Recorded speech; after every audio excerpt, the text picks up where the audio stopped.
안녕하십니까. 우리 안식학교 교과 제3과 공부할 시간이 되었습니다.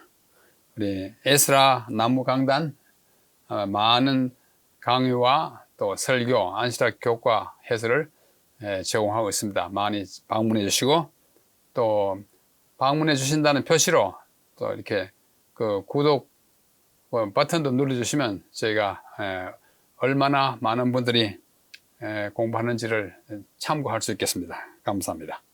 자, 오늘은 창세기 제3과 공부하는데요. 이분이 여기 왜 왔는지 아시겠죠? 창세기의 기자 또는 저자 모세의 상입니다. 미켈란젤로가 만든 유명한 모세의 조각상입니다. 오늘 제3과의 제목은 가인과 그의 소유입니다. 가인은 창세기 4장에서 아담과 하와의 아들로 태어나가지고 아주 끔찍한 형제 살해라고 하는 아주 큰 범죄를 저지르고 이제 하나님의 면전에서 쫓겨나는데 그 이후에 그의 삶에 나타난 일을 우리는 합쳐서 유산이라 이렇게 표현합니다. 창세기 4장 7절이 오늘 제3과의 기억절입니다. 이것은 하나님께서 아울을 죽인 형인 가인에게 하시는 말씀입니다. 네가 선을 행하면 어찌 낯을 들지 못하겠느냐. 꾸준하시는 것이죠. 선을 행하지 아니하면 죄가 문에 엎드려 있느니라. 죄가 너를 원하나 너는 죄를 다스릴지니라. 아주 은근하면서도 또 사랑에 깃들어 있는 하나님의 음성인데 내용은 정말 안타까운 그 살인자에 대한 견책입니다. 제3과 여기 그림도 그와 같은 장면을 말했죠. 자, 먼저 오늘 창세기의 구조를 다시 한번 복습해 보겠습니다. 제가 1, 2, 3과 하기 이전의 과정인 서론 또는 창세기 입문이라고 하는 동영상을 찍어서 이 에스라의 나무강단에 올렸습니다. 꽤 여러분들께서 보아주시는데 그것은 본 1, 2, 3과 들어가기 이전에 창세기 전체를 윤곽으로 아주 핵심적인 것을 간추려 드리는 것입니다. 시간을 내셔서 한번 봐주시기 바랍니다. 거기서 제가 자세히 설명했습니다만은 본과에 들어와서는 말씀을 하지 않았기 때문에 오늘 잠깐 복습 삼아 말씀하겠습니다. 창세기의 구조를 여러 면으로 나누어 생각할 수 있습니다만은 창세기 자체에 있는 단어, 그 단어가 뭐냐면 톨레도트라고 하는 단어인데요.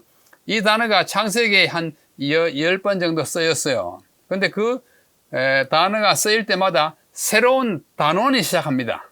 예를 들면 천지에 창조된 대략이 이러하다 하면서 쭉 설명 내려고. 그 다음에 2장 4절이고요. 5장 1절에 가면 아담의 계보라는 말은 족보라는 말과 같은 말입니다. 계보가 이러하다 하면서 아담의 계보가 쭉 나가다가 6장 9절에 가면 노아의 사적이 이러하다. 그 다음에 10장 1절에 가면 노아의 아들들의 후예가 이러하다. 그 다음에 후예가 나오고 마지막에 또 대략 약전이 나오는데 이 파란 색깔로 칠해진 이 성경 본문에 나오는 히브리어 단어는 톨레도트예요. 동일한 단어가 여기서 대략으로 계보, 사적, 후예 이렇게 다른 우리말로 번역이 됐습니다. 이것이 개역 한글판의 번역이고요. 노란 글자는 개역 개정판의 번역입니다. 여기 대략을 내력이라고 그랬고 계보를 역시 계보라고 그랬고 사적은 족보 해가지고 끝에 가서 끝까지 족보입니다. 거의 같은 단어로 쭉 했는데 앞에 두 번만 다르게 했어요. 그래서 이걸 다시 한번 간추려 보시면 여기 파란 글자는 개역 한글판, 흔히 쓰는 우리 전통적인 성경이죠. 거기에는 5가지의 다른 말로 번역이 되어 있고 톨레도트가 개역 개정판에는 내력, 계보, 그 다음에 족보로 번역이 됐어요. 근데 이 톨레도트라는 말의 원래 의미가 뭐냐면 이게 이제 히브리어의 뜻입니다. 말하면 세대, 영어로 하면 generation, 한 세대, 그 다음 세대 내려간 그런 것들을 말할 때 톨레도트라고 그러고 또 족보, 영어로 genealogy 이렇게 말합니다. 족보를 톨로도스라고 그러고, 그 다음에 가족들, 뭐, 인종, 족속, 그 가족사, 역사 등을 말할 때 쓰는 단어가 톨로도트예요. 그래서 여기서 자연적으로 창세기의 구조가 한 토막, 그러니까 열 토막해서 앞에 창조의 이야기는 족보란 단어가 없지만은 한 토막으로 봐서 11개의 토막으로 그 구조를 설명하는 중요한 단어가 톨로도스입니다. 그렇게 이해하시길 바랍니다. 자, 첫째 소지, 가인과 아벨. 창세기 4장 1절 2절에 보면 가인과 아벨이 어떻게 태어나고 뭐 하는 사람인지를 보이고 있습니다. 아담이 그의 아내 하와와 동침함에, 이 동침이라는 단어를 제가 노란 글자로 색칠을 했습니다. 이 동침하다라는 말의 성경을 기록한 히브리어는 야다입니다. 야다. 야다라는 말 뜻이 뭐냐면 알다, 우리말로 알다, 영어로 know, K-N-O-W, know, 안다는 뜻이에요. 근데 이 아담이 그의 하와를 알매, 히브리 말로 부부가 동침한다는 이 말을, 성관계를 맺고 잠자리를 같이 한다는 단어를 야다라고 해요. 알매 그럽니다. 안다는 말은 부부가 가장 친숙하게 서로 잘 알 때 이루어지는 것이라는 뜻에서 야다가 동침한다는 뜻을 가지고 있어요. 그랬더니 하와가 임신하여 아이를 낳습니다. 가인을 낳고 이르되 뭐라고 그랬습니까? 내가 여호와로 말미암아 득남하였다. 아들을 가졌다. 이렇게 말해가지고 이름을 가인이라고 그랬어요. 그러니까 또 가인의 아우 아벨을 낳았는데 아벨은 양치는 자였고 가인은 농사 짓는 자였더라. 흔히 우리는 아무개와 아무개 이렇게 이름을 연결할 때 가인과 아벨 하면 그 다음에 그의 직업을 말할 때 누구의 직업을 먼저 말합니까? 가인과 아벨 하면 가인은 뭐하고 아벨은 뭐하는데 이렇게 해야 되는데 히브리 사람들 항상 반대로 해요. 이게 앞에 가인을 낳고 이렇게 하고 아벨을 낳고 했는데 아벨은 양치는 자였고 아벨이 먼저 와요. 그 다음에 가인은 그 뒤에 옵니다. 다시 말해서 A, B, 그 다음에 B, A 이렇게 해요. 이걸 교차되고 나중에 설명을 해야겠습니다. 하여튼 그렇게 해가지고 농사 짓고 양치는 사람이 있다 직업을 말해줍니다. 그런데 여기서 아주 중요하게 좀 생각하고 넘어가야 할 것이 있습니다. 내가 여호와로 말미암아 득남하였다를 New King James Version이라고 하는 영어 번역에는 I have acquired a man. 나는 한 남자를 얻었다, 득남하였다. From the Lord. 여호와로부터. 이렇게 번역했고.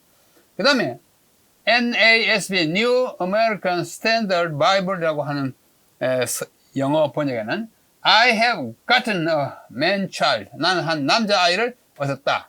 With the help of the Lord. 주님, 여호와의 힘을 빌어. 뭐, 내용은 같지만 표현이 다르죠?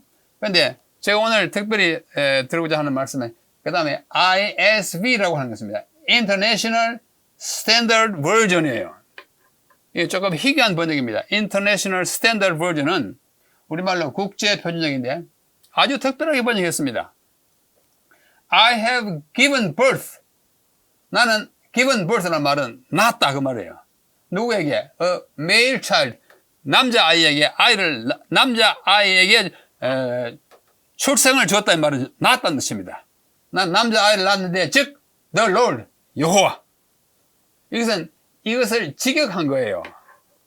나는 남자아이를 낳았다. 즉 여기 대시는 즉 그 말이에요. 여호와를 낳았다. 이렇게 번역했어요. 근데 이렇게 번역하는 것은 히브리어를 직역한 것입니다. 내가 남자아이 곧 여호와를 낳았다. 우리말로 하면 말이 안 되지요. 여호와를 어떻게 낳습니까? 그러나 히브리어의 본문의 의미는 이런 번역을 가능하게 하는 본문이에요. 왜 그러냐 하면 여기에 이제 히브리어입니다. 카니티 내가 아이를 낳았다. 이시는 남자아이를 에트는 뭐뭐를 하는 직접 목적어를 수반하는 일반적인 말이에요. 히브리어 그런 것이요. 뭐뭐를 그러니까 하늘을 그 다음에 땅을 창조했다. 다 에트예요. 근데 이 에트가 우리 영어로 쓰면 에트예요. 카니티 이시 에트 야훼 내가 남자아이 곧 여호와를 낳았다. 직접 목적어를 이끌어 오는 파티클, 뭐랄까, 아주 작은 단어입니다. 그래서 이 at가 뭐뭐를 그런 뜻도 있고, 뭐뭐와 함께 그런 뜻도 있고, 그러니까 함께를 이렇게 번역했어요. 여호와의 힘과 함께 힘으로써. 그 다음에 그 자신, 바로 뭐뭐에서 뭐로부터 가까이 이런 많은 뜻을 갖고 있는데, 이 중에서 국제표준역은 뭐뭐를 그걸 그대로 한 거예요. 내가 남자아이 곧 여호와를 낳았다. 이 말이 왜 가능하냐 하면, 자, 이거 보십시오. 하와는 첫 아들을 낳았을 때 창세기 3장 15절에 우리가 공부했죠? 지난 시간에? 뭐예요? 내가 너와 여자로 원수가 되게 하고 너의 후손과 여자의 후손과 원수가 되게 하겠다. 그 다음에 여자의 후손은 네 머리를 상하게 하고 그 다음에 발꿈치를 상하게 하겠다. 그런 말 할 때 앞으로 한 여자의 씨, 자손, 그 씨를 하와는 여호와가 주는 아이, 여호와 또는 구주를 낳을 것을 기대했기 때문에 아들을 낳았을 때 창세기 3장 15절에서 여호와가 여자의 후손으로 나서 나리라고 한 약속을 그렇게 이해하고 그걸 기대하다가 아이를 낳았으니까 내가 여호와를 낳았다 이렇게 표현했을 것이라는 해석이 가능합니다. 지난번에 제가 소개해 드렸지만은 이 책은 우리 교과책의 저자가 쓴 창세기 주석입니다. 이 주석에 이 가능성을 아주 자세히 강조하고 있어요. 왜 그러냐면 아담과 하와는 범죄하고 나서 앞으로 마귀를 그야말로 죽일 그런 위대한 구주가 나올 것인데 그것을 여호와가 나타나셔서 구주가 될 것이다 이런 기대를 했기 때문에 가능하다고 그렇게 이야기하는 것입니다. 참고로 그렇게 들어주시길 바랍니다. 여기 시대의 소망 3페이지에 보면 구주의 오심은 에덴에서 예언되었다. 그렇죠? 창세기 3장 15절에 예언되었어요. 아담과 하와가 이 약속을 처음으로 들었을 때 그들은 그것이 속히 성취되기를 기대하였다. 그들은 맏아들 누구예요? 카인이 구원자의 일을 바라면서 그 아들을 기쁨으로 환영하였다. 그러니까 여호와 그 메시아를 이렇게 동일시해가지고 내가 메시아를 낳았다는 식의 번역이 가능한 그런 문장으로 되어 있다는 것입니다. 그래서 이 가인을 낳았는데 가인은 히브리 말로는 카인이고 가인은 카나라고 하는 얻다라는 동사에서 온 카인 그러니까 얻었다 뭐를 아들을 그죠? 그래가지고 이름이 가인이고 아벨은 히브리 말로는 헤벨입니다. 헤벨은 뜻이 아주 여러 가지예요. 여기 보십시오. 헤벨 숨, 그 다음에 vapor, 증기, mist, 안개, empty, 텅 빈, vanity, 헛되다. 이런 여러 가지 뜻을, 그러니까 증기 같은 거 막 사라져 없어지니까 헛되다. 그런 뜻을 가진 이름이 아벨이에요. 참 재미있어요. 자, 가인을 다시 설명합니다. 가인은 제4장의 주인공입니다. 출생 시에 하와가 그의 이름을 지어 주었고 여호와께서 말씀하시는 대상에 대해서 가서 이야기합니다. 너 어떻게 기억질에 있는 것처럼 그런 말씀을 쭉 하시고 또 자신이 또 말을 많이 하면 여호와께서 하시는 말씀을 다 듣고 말 듣고 다 해요. 그러나 이 아벨은 성경에 아무 말도 하지 않습니다. 묵묵히 제사하고 묵묵히 맞아서 죽습니다. 마치 이슬처럼 안개처럼 사라지는 사람이 됐어요. 아무런 특별한 주목을 받지 못하고 아무 말도 하지 않고 왜 실제로야 말하지 않았겠습니까? 말하겠죠. 그러나 성경에는 아무 그 한 말이 기록되어 있어요. 그냥 제사만 드렸고 그 일로 인하여 어떻게요? 그의 형에게 맞아서 그의 이름의 뜻대로 안개처럼 헛되이 사라지고 맙니다. 여러분 전도서 1장 2절 아시죠? 헛되고 헛되니 헛되고 헛되니 모든 것이 헛되다. 그게 헤벨 하블라 그렇게 돼 있어요. 헛되고 헛되고 그게 아벨과 똑같은 단어입니다. 그래서 참 뭐랄까 이름이 뭐 숙명을 꼴짓지는 않지만은 참 그 이름의 의미가 이렇게 허무한 듯이 그렇게 허무한 인생을 사는 듯이 이 생을 살고 갔어요. 그러나 하나님 보시기에는 허무한 거 아니에요. 그 다음에 창세기 4장 1절로 2절을 봤고요. 이제 3절 위에 보면은 이런 말이 나옵니다. 세월이 지난 후에 가인은 땅의 소산으로 제물을 삼아 여호와께 드렸고 아벨은 자기도 양의 첫 새끼와 그 기름으로 드렸더니 둘 다 제사를 했어요. 그런데 제물이 달라요. 그랬더니 여호와께서 아벨과 그의 제물은 받으셨으나 가인과 그의 제물은 받지 아니하시니라.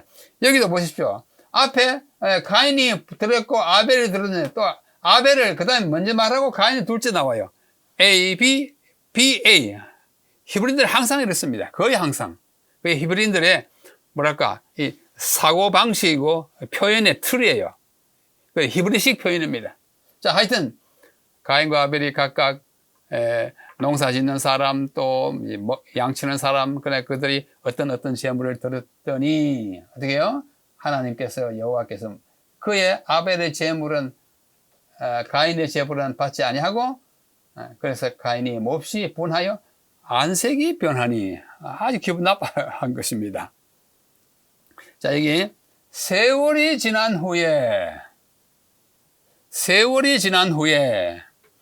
이 무슨 뜻인가? 뭐 얼마의 세월이 몇 달이 지났나 몇 년이 지났나 일까? 이것의 히브리어는 이렇습니다. 제가 자주 히브리어 사용하는 것에 대하여 널리 양해해 주시기 바랍니다. 왜냐하면 히브리어는 그 독특한 의미가 이미 들어있기 때문에 그것을 이해하면 그 전체의 의미를 더 포괄적으로 이해할 수 있기 때문에 제가 쓰는데 몰라도 괜찮습니다. 자, 세월이 지난 후에는 미케이스 야밈, 히브리어는 이렇게 읽고 영어는 이렇게 읽잖아요. 미케이스 야밈, 미케이스란 말은 미케이스라고 하는 말은 여기 제가 색깔을 막 칠해놨죠. 미케이스는 끝에요. 미케이스 끝에 어떻게 야밈 날들의 끝에 라는 뜻이에요. 날들이 뭔가?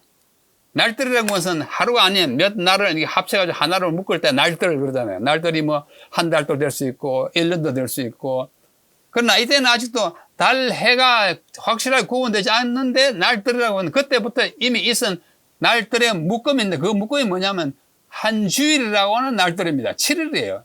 7일은 이미 창세 직후부터 하나님이 제7일 안식일을 만들어놨기 때문에 날들이라는 것은 그러니까 일주일이라고 하는 날들의 끝에 날들이라는 것은 묶으면 주일밖에 없습니다. 그러므로 날들을 주일의 끝에 끝이 뭐요?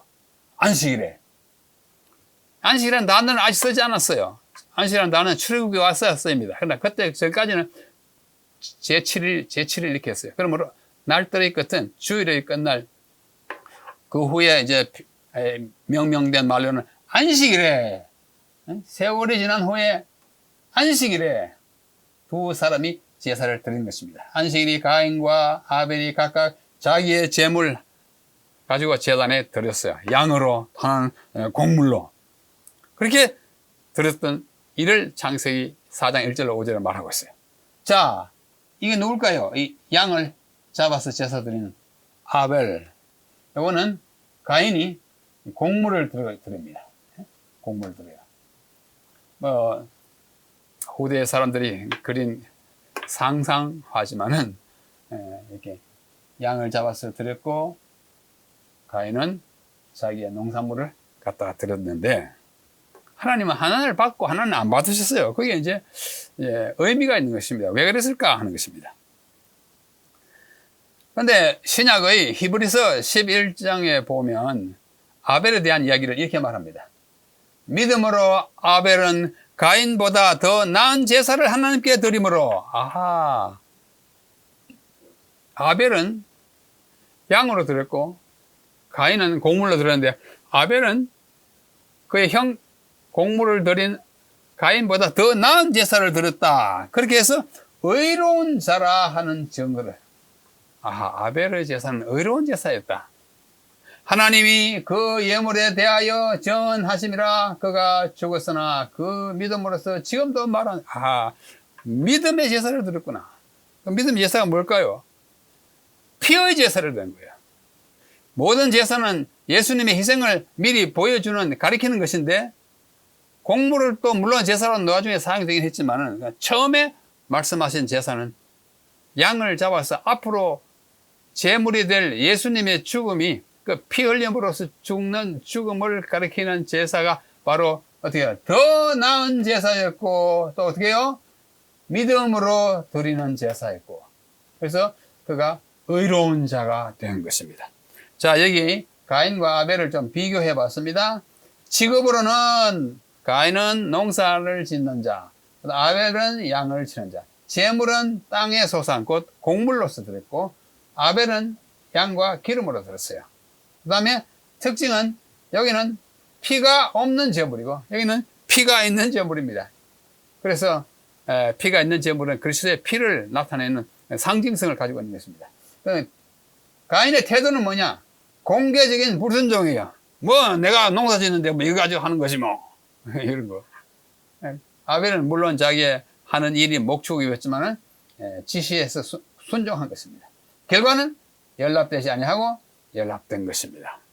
참 아주 단순한 차이 같아도 그 결과는 굉장히 큰 차이를 가져온 사실을 볼 수 있습니다. 우리도 오늘날 두 가지 제사를 드릴 수 있어요. 하나님의 뜻에 맞는 제사를 드릴 수 있고 또 맞지 않는 제사를 드릴 수 있습니다. 여기 부조와 선자라는 책 71페이지 보면 이런 설명을 가하고 있습니다. 매우 은혜스러운 설명입니다. 아담의 아들 가인과 아벨은 품성이 현격하게 달랐다. 형제가 아주 달랐어요. 아벨은 하나님께 충성하는 정체를 가졌으며 타락한 인류를 다루시는 창조주의 공의와 자비를 보고 감사하는 마음으로 구속의 소망을 받아들였다. 아하, 내가 드리는 제물이 단순한 제물이 아니라 이 제물의 실체요 원형 되시는 예수님이 피를 흘리고 내 죄를 속할 것이라는 것에 대한 믿음을 가지고 제사를 드리는 것입니다. 그러나 가인은 반역의 감정을 품었으며 아담의 죄로 인하여 땅과 인류에게 선고된 저주 때문에 하나님께 대하여 불평하였다. 하나님 왜 이렇게 하셔? 우리가 좀 마음대로 할 수 없나? 뭐 이런 정신을 갖고 있었어요. 아담이 앞서 시험을 받았던 것처럼 그렇지 않습니까? 선악과로 말미암아 이 형제들도 하나님의 말씀을 믿고 순종하려는지의 여부를 입증하기 위한 시험을 받았다. 아담이나 가인이나 우리나 다 시험을 받아요. 택해야 됩니다. 진리와 오류, 충성과 배반, 믿음과 불신, 항상 우리는 시험을 받는 것입니다. 그들은 사람의 구원을 위한 하나님의 준비에 대하여 익히 알고 있었으며 하나님께서 제정하신 제사 제도에 대하여서도 이해하고 있었어요. 가인이 뭣도 모르고 들었는데 벌 받은 거 아닙니다. 그들은 이 제물로 그들이 예표한 구주에 대한 믿음을 표현하고 동시에 용서를 위하여 그분께 전적으로 의지한다는 것을 인정해야 한다는 사실을 알고 있었다. 피 흘림이 없이는 사죄가 있을 수 없었다. 그리고 그들은 가축의 초태생을 희생제물로 바침으로써 약속된 속죄물로서의 그리스도의 피에 대한 그들의 믿음을 나타내야 했는데도 한 사람은 나타나지 않으므로 하나님께서 받아들이지 않는 제사를 드리고 만 것입니다. 이것들 외에도 땅에 처음으로 그들이 여호와께 제물을 드렸습니다. 자, 범죄입니다. 이제는. 자, 범죄. 창세기 4장 5절로 8절이에요. 범죄가 뭐예요? 동생을 죽이는 것입니다. 가인과 그 제물은 받아들이지 아니한지라. 그랬더니 가인이 몹시 분하여 얼굴색이 변하고 아주 반역적인 이 표정이 막 나타나는 것입니다. 여호와께서 가인에게 이르시되 네가 분하여 하면 어찌미며 안색이 변하는 것은 어찌 됨이냐? 네가 선을 행하면 어찌 낯을 들지 못하겠느냐? 선을 행하지 아니하면 죄가 문에 엎드려 있느니라. 죄가 너를 원하나 너는 죄를 다스릴지니라. 오늘의 기억절이죠. 그죠? 7절. 8절. 가인이 그의 아우 아벨에게 우리 들로 나가자. 우리말 성경에는 없습니다. 파란 글자는 지난 시간에 했죠. 70인역 헬라어로 된 옛날 번역에는 가인이 아벨에게 말하고 우리말 그런데 이 사이에 우리 들로 나가자라는 말이 포함되어 있어요. 그래서 하여튼 들로 나갔어요. 그들이 들에 있을 때에 가인이 그의 아우 아벨을 쳐 죽이니라. 나무나 돌로 쳐 죽였겠죠. 여기 가인의 두 가지 반응이 나옵니다. 몹시 분하고 얼굴색이 안색이 변했어요. 또 여호와께서 하시는 두 가지 질문이 있습니다. 왜 분하고 안색이 변하느냐? 둘째는 선을 행하면 왜 낯을 들지 못하겠느냐? 가인의 반응에 대한 하나님의 질문이에요. 그 다음에 여호와께서 권고를 또 두 가지 하십니다. 선을 행하여라, 죄를 다스리라. 전부 둘이 있는 이 특징을 가지고 있습니다. 아마 모세가 기록할 때 이런 좀 뭐랄까요? 운이 있는 그런 표현으로 한 것으로 보입니다. 자, 이것이 좀 끔찍하지만 가인이 아벨을 아마 돌로 쳐서 죽이는 관계. 자, 얼른 지나가겠습니다. 그 다음에 이제 가인이 받는 형벌이 있어요.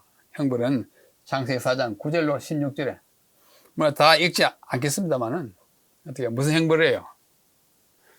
쫓겨나는 것입니다. 여호와께서 가인에게 말씀하십니다. 내 아우 아벨이 어디 있느냐? 굉장히 중요한 질문이에요. 내 아우 아벨이 있느냐? 어디 있느냐? 하나님은 그거 몰라서 물으십니까? 죽었잖아요. 죽은 거 다 아셔요. 그래서 이제 가인에게 좀 뭐랄까요? 확인 따지러 온 것입니다. 가인이 말하기를 내가 알지 못하나이다. 내가 내 아우를 지키는 자니까. 대답이 어떻게 좀 공손해요? 안 해요? 아주 입이 나와가지고 내가 아우를 지키는 자입니까? 이렇게 좀 항거하는 뜻으로 이야기를 합니다. 하나님이 말씀하시되 네가 무엇을 하였느냐? 네 아우의 핏소리가 땅에서부터 내게 호사. 이게 은유적인 표현입니다. 피가 뭐 소리 하겠습니까만은 네가 때려서 죽은 아우의 피가 그 피의 억울함을 나는 느꼈다 이거예요. 땅에서부터 소리한다. 땅이 그 입을 벌려 내 손에서부터 네 아우의 피를 받았으니 그렇잖아요. 때려 죽었으니까 피가 흙이 그 피를 받은 것입니다. 네가 땅에서 저주를 받으리니 네가 밭을 갈아도 땅이 다시는 그 효력을 내게 주지 아니할 것이고 너는 땅에서 피하여 요리하는 자가 되리라. 뜨돌이가 될 것이다.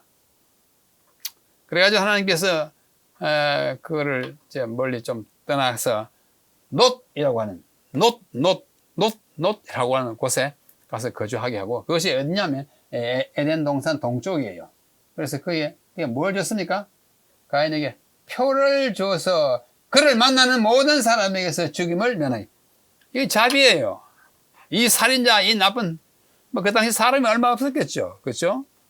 가인이 첫째 아들이고 아벨이 둘째 아들이고 그 다음에 아벨이 죽고 난 다음에 셋, 그 다음에 아이를 많이 낳았어요. 많이 낳았는데 뭐 창세기에는 몇 명의 아이들을 낳았는지 기록이 없지만은 다른 문헌에 의하면 약 30명씩 낳았습니다. 남자, 여자. 그래가지고 자손이 퍼져가는데 사람들이 늘 죽이지 못하게 표를 주는데 그 표가 뭔지 참 우리에게 궁금증을 낳습니다. 자, 네 아우 아벨이 어디 있느냐라는 창세기 4장 9절의 말씀과 지난 시간에 공부한 창세기 3장 9절 아담 네가 어디 있느냐? 너 어디 있느냐? 네 아우 어디 있느냐? 이 두 가지 질문이 하나는 3장 9절 하나는 4장 9절에 나타난 이 두 질문은 굉장히 중요해요. 그렇죠? 내가 어디 있습니까? 아담이 어디 있습니까? 죄를 짓고 숨어 있잖아요. 가인이 그 아벨을 했으니까 죽임을 당해서 땅속에 묻혔잖아요. 우리는 이 중대한 이 질문들에 대하여 답을 가지고 있어야 합니다. 내가 어디 있는지, 영적으로 타락하여 어디 있는지, 서야 할 곳에 있는지, 영적 위치가 어딘지, 내 형제 또는 동생 아우가 어디 있는지, 형제가 어디 있는지, 그걸 우리가 관심 있게 알아야 합니다. 내가 그걸 어떻게 합니까? 내가 뭐 동생이 지키는 자입니까? 이렇게 말하면 안 돼요. 우리의 자신에 대한 영적 책임, 그 다음에 형제에 대한, 이웃에 대한 영적 책임까지를 우리에게 보고한 하나님의 질문인 것입니다. 내가 알지 못하나이다. 내가 내 아우를 지키는 자가 나도 이렇게 대답하고 이런 대답을 해도 되는지 자문해 보아야 합니다. 그래서는 안 됩니다. 네가 무엇을 하느냐? 내 아우의 핏소리가 내 귀에 들렸다.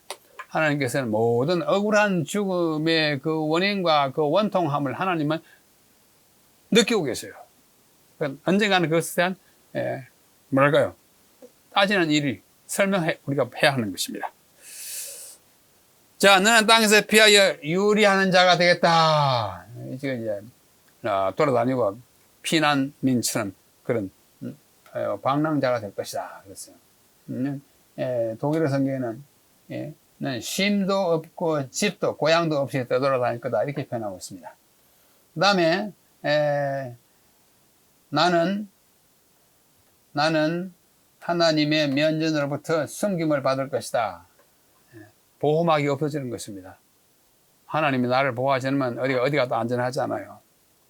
그 다음에 가인에게 표를 주사. 이 표현이 히브리 말로 오트예요. 오트는 사인, 마크, 징조, 표지인데요. 그를 만나는 사람들이 이 사람을 죽이지는 말라는 하나님의 표시가 붙었구나. 인지하는 그런 건데 구체적으로는 여기에다 표시하고 있는지 그건 알 수가 없습니다. 가인을 보호하십니다. 살인자라도 형제를 죽인 형일지라도 하나님은 그래도 또 다른 기회를 주시고 보호하는 그런 조치를 한 것입니다. 그래서 롯 땅에 갔죠. 에덴 동쪽 롯 땅에 갔어요. 창세기 3장에 보면은 에덴 동산 동편에 뭘 났습니까? 그룹 두루도는 화염검 났잖아요. 불칼. 그쪽 방면에 롯이라고 하는 곳인데 롯이라고 하는 뜻이 뭐냐면 도주 또는 유수, 포로돼 가는 것. 근데 그게 이제 포로된 자들의 또는 도망간 자들의 영역에 가인이 살게 했다는 뜻입니다. 그러면서 그쪽에 뭐가 있어요? 그룹이 있어요. 그룹은 하나님의 이제 아주 원초적인 성소라고 지난 시간에 공부했습니다. 그죠? 그러므로 거기 와서 제사 지내고 회개하고 할 기회를 가장 가까운 곳에 둔 것이에요. 하나님의 자비예요. 그렇게 이해할 필요가 있습니다. 자, 그 다음에 다섯째 날요. 사람의 사악함. 인간은 참 사악한 것입니다. 이 보십시오. 4장 17절 가인이 아내와 동침함에 그가 임신하여 에녹을 낳고, 이 에녹은 노아의 할아버지 에녹하고 다른 에녹이에요. 히브리 말로 똑같고 우리말로 똑같아요. 그러나 다른 인물입니다. 에녹을 낳고 가인이 성을 쌓고 그 이름의 성을 에녹이라 했어요. 자기 아들의 이름을 따가지고 에녹성. 그죠? 에녹이 이랏을 낳고 또 모야를 낳고 라멕을 낳고 많이 낳습니다. 그죠? 어떤 사람은 야벨은 장막에 거주하여 가축을 치는 사람의 조상이 되었고, 또 어떤 사람은 유발인데 수금과 퉁소를 잡는 모든 사람의 조상, 음악가의 조상이 되었고, 그 다음에 두발가인은 구리와 쇠로 여러 가지 기구를 만드는 사람의 조상, 세공업자, 공업하는 사람이었고, 근데 그의 누이가 나아마였고 라멕의 아들들이 하는 노래가 그 다음에 이어집니다. 참 재밌는 노래입니다. 무슨 노래인지 한번 보십시오. 라멕이 한 노래예요.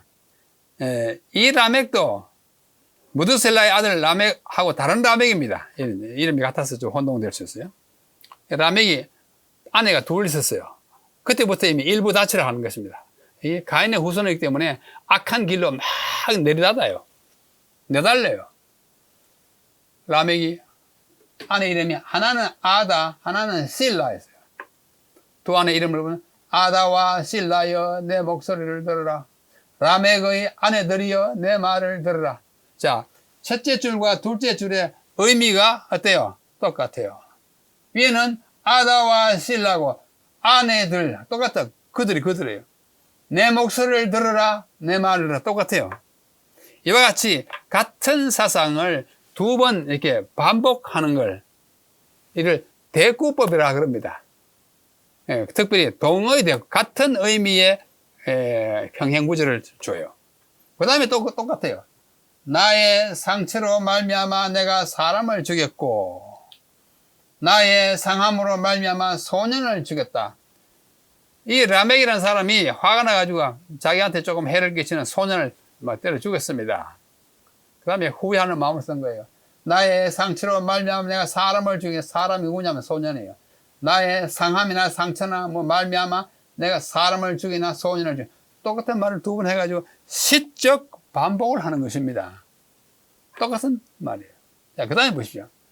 가인을 위하여는 벌이 700일째인데 가인은 자기가 그 조상이잖아요. 그죠? 조상이 이제 하나님이 너를 사람이 안 죽을 거다. 너를 죽이면 7배를 받을 거다. 이렇게 하나님 말씀하시는 것에 기초하여 가인을 위하여는 벌이 700일이라면 라멕을 위하여는 벌이 77배이리로다. 그러니까 날 죽이지 마라 그거예요. 물론 이게 배수가 뭐 11배나 많지만은 내용은 뭐예요? 우리 조상 가인을 하나님께 살리듯이 나도 살려주시길 바라는 그런 취지로 이야기합니다. 이런 것을 우리 히브리 문학에서 동의, 같은 의미를 가진 대구법이라고 그래요. 동의라고 할 때 의자 이렇게 씁니다. 동의 대구법도 있고 반의 대구법도 있고 종합 대구법도 있고 점진대 여러 가지 있는데 히브리 문학의 특징 가운데 하나입니다. 자, 그 다음에 여기 보면 이제 뭐 족보가 쭉 나옵니다. 아담, 가인, 에녹 이렇게 쭉 해가지고 라멕 방금 했죠. 그 다음에 라멕에 야발과 뭐 유발이 있고 실라에게는 또 두 아내에게서 아들들 나왔습니다. 예, 가인과 라멕의 이 좀 대조를 자신의 죄에 대하여 가인은 아무 말이 없습니다. 라멕은 자신의 죄에 대하여 자랑하고 있어요. 내가 아이 죽였다 노래를 했어요. 약간 뉘우치면서 막 떠벌려. 하나님의 자비를 구했어요. 가인은 하나님의 자비를 구한 기록이 없습니다. 7배의 형벌을 받으리라고 하나님이 말했는데 77배의 형벌을 받으리라고 자기가 스스로 말합니다. 이거는 일부 일체였지만 가인까지는 그러나 그 후에 일부 다치로 지나가는 것입니다.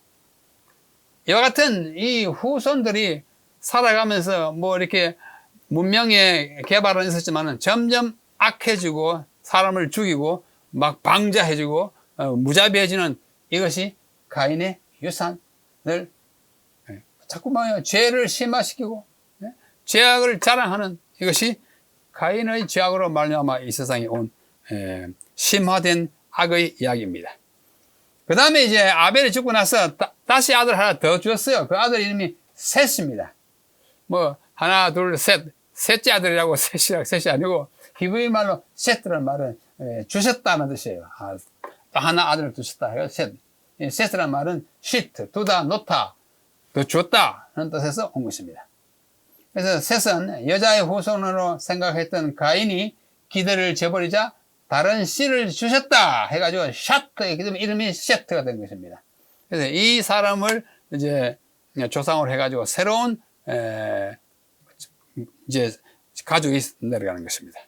자, 시간이 좀 갔지만은 아담으로부터 노아까지의 연대표를 이렇게 작성해 보면 이건 제가 만들었지만 여러분 만들어 똑같은 결과가 나와요. 여기에 세대 1세대 2, 3, 4, 10까지가 노아이고 이름은 아담, 셋, 에노스, 게난, 마랄, 야르, 에녹 이렇게 나오고 출생시에 AM은 안노 문디의 첫 글자예요. 안노 문디는 세상의 해. 천지 창조 때가 1년, 그 다음에가 2년, 3년 이렇게 연대가 내려가요. 그러니까 아담은 출생이 만들어졌을 때 그때 세계 천지 창조의 연도가 1년이잖아요. 세상과 아담은 같은 해 났으니까. 그 다음에 그가 아들을 셋을 낳을 때 130이고 그 다음에 800년을 더하여 930년을 향년하고 그때 AM은 역시 930. 왜냐하면 아담과 세계의 해는 똑같이 가기 때문에. 그 다음에 둘째 셋은 아담이 130세에 낳기 때문에 130년 AM에 출생했고 그가 105세 때에 에노스를 낳았고 그 후에 807년을 더하여 합계하면 912년을 살고 죽었어요. 요 죽은 것은 뭐예요? 요거 더하기 요거예요. 출생 시에 AM 더하기 향년 합치면 7. 그런 식으로 쭉 내려갑니다. 에녹은 622년에 태어났어요. 여기 계산하면 나와요. 그러니까 65세에 무드셀라를 낳고 300년을 더 살다가 365세 된 때에 이 사람은 죽지 않고 하늘로 갔습니다. 그때 해가 987년이에요. 그래서 노아는 1056년에 태어났습니다. AM 1500년. 그 다음에 500세에 아이를 낳기 시작해가지고 450세를 더 살고 950년을 살고 난 다음에 그가 죽은 해는 2006년, 요거 더하기 요거예요. 2006년이에요.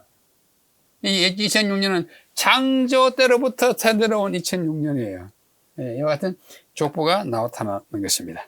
이것을 이제 막대 그래프로 보면 이 하나가 100년입니다. 100년. 아담 930세까지 살고 셋은 요게 1042년, 요게 1042년, 1140년. 자, 다시 해보십시오. 에녹은 아담도 보았고 셋 다 보았어요. 아담이 여기까지 살고 에녹은 여기 태어났으니까 620년. 무드셀라도 다 봤습니다. 그죠? 라멕, 아까 그 라멕 아니고 노아의 아버지 라멕도 아담을 다 봤어요. 그러나 노아는 아담을 보지 못했습니다. 노아는 여기 야렛하고 뭐 이런 할아버지들은 봤지만 이렇게 항주로부터 노아 때까지가 이게 약 노아 홍수가 1656년인데요. 그렇게 긴 기간 아니에요. 많은 사람들이 동시에 살았습니다. 나중에 또 공부하겠습니다. 그래서 사악함이 이제 절정을 다다를 때가 이제 노아 홍수잖아요. 노아 홍수 때 어떤 일이 생겼느냐? 딸들이 나고 아들들이 낳을까? 하나님의 아들들이 사람의 딸들의 아름다움을 보고 자기들이 좋아하는 대로 여자를 아들로 삼아서 일부 다처가 극성했어요. 그러면 하나님의 아들은 누구? 땅에 사람 딸은 누구냐? 이거에 대하여 논란이 많습니다. 그들이 육신이 됐다. 육신적인 사람이 됐다고요. 네필림이시다. 하나님의 아들들이 사람의 딸들에게. 자, 하나님의 아들들은 셋의 후예 중 남자들입니다. 셋, 가인이 아벨을 죽고 난 다음에 세 번째 난 셋이잖아요. 셋은 의로운 집안이에요. 그 다음에 사람의 딸들은 가인의 후예 중 여자들입니다. 악한 집안의 후예들이에요. 이것을 부조와 선지자 81페이지 보면 아주 적절하게 명확하게 잘 표현해 놨습니다. 그렇게 보시길 바랍니다. 다시 말해서 의로운 후손 남자들이 악인의 후손 여자들과 보이는 대로 여자를 아내로 취했다. 아주 극악무도한 그런 세상이 되었다는 것을 말합니다. 육신이 됐다고 하는 말은 육신적인 정욕을 따르는 사람이 됐다. 육체적인 성향을 사로잡힌 사람이 됐다. 그때 네필림이 많았다. 네필림은 아주 몸집이 크고 타락한 인간들을 그렇게 표현했습니다. 자, 마지막 금요일에 더 깊은 연구를 위해서는 각자가 좀 읽어주시길 바랍니다. 아주 잘 요약된 것입니다. 에녹의 이야기와 셋 쪽 이야기, 가인의 이야기를 쭉 기록하고 있습니다. 여러분, 우리가 가인이 얼마나 끔찍한 죄를 지었으며 그 결과로 인류가 얼마나 신속히 타락됐는지, 아담의 죄와 가인의 죄가 이렇게 연속되면서 그 후손들이 아주 급속도로 악화된 그런 행편을 창세기 초반에서 보게 되는 것입니다. 우리가 하는 행동 하나하나가 우리의 가족과 우리의 후손들에게 영향을 끼친다는 사실을 생각하면 우리가 얼마나 더 책임 있게 살아야 되는지를 우리에게 가르쳐주는 제 3과 가인과 그의 유산입니다. 오늘 여기서 마치고 다음 제 4과 때 다시 보겠습니다. 우리 에스라의 나무강단에서 과거에 있었던 공부, 지금 하고 있는 공부를 많이 봐주시길 바랍니다. 여러분, 다음 안식일 다시 뵙겠습니다. 안녕히 계십시오.